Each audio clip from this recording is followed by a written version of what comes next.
আসসালামু আলাইকুম। Hello viewers, আমি আজ আপনাদের অষ্টম শ্রেণীর গণিত বইয়ের 25 নম্বর অনুশীলনের অঙ্কটি আমি সমাধান করব।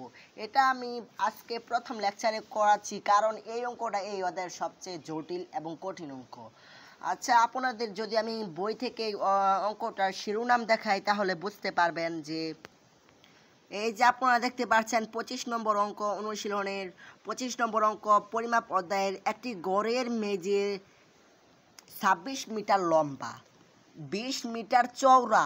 আপনারা কি জানেন লম্বা মানে কি? লম্বা মানে হলো দৈর্ঘ্য, আর চওড়া মানে জানেন কি? চওড়া মানে হলো প্রস্থ।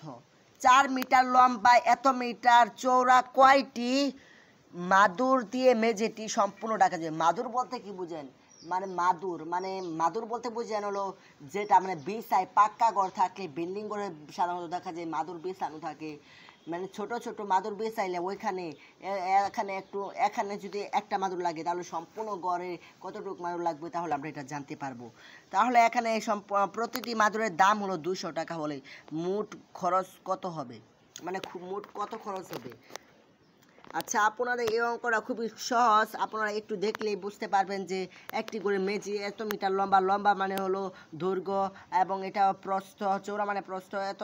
দুইটা শর্ত, এই যে এখান থেকে এখান তরিক একটা শর্ত, আর এখান থেকে এখান তরিক আরেকটি শর্ত।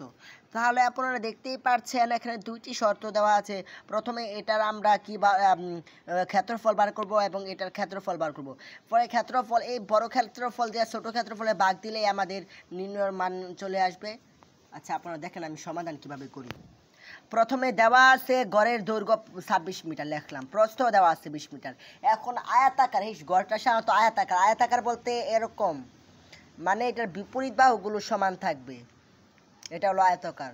এখানে দৈর্ঘ্য দেওয়া আছে হলো 26 মিটার, আর প্রস্থ দেওয়া আছে হলো 20 মিটার, বুঝছেন? এখন এই গড়ের ক্ষেত্রফল বার করব। ক্ষেত্রফল সমান জানি আমরা দৈর্ঘ্য গুণ প্রস্থ। তাহলে এই যে দৈর্ঘ্য, এই যে প্রস্থ গুণ করছি 520 বর্গ মিটার। ফলে আবার মাদুরের দৈর্ঘ্য 4 মিটার। আমরা অতিপক্ষে দেখছিলাম মাদুরের দৈর্ঘ্য 4 মিটার এবং প্রস্থ, এইটারও ক্ষেত্রফল বার করছি, 10 বর্গ মিটার পাইছি। তারপরে মেঝে ঢাকতে মাদুর প্রয়োজন, মানে ভাগ দিতে হবে। এই বড় দিহাইরা ছোট দ্বারায় ভাগ দিলেই মেঝে ঢাকতে এতটি প্রয়োজন, 52টি। তাহলে এখানে দেওয়াই আছে একটি মাদুরের দাম এত টাকা। প্রতিটি মাদুর বলতে বোঝায় কি? একটি মাদুর। তাহলে 52টি মাদুর হবে এত গুণ। অঙ্ক সমাধান শেষ।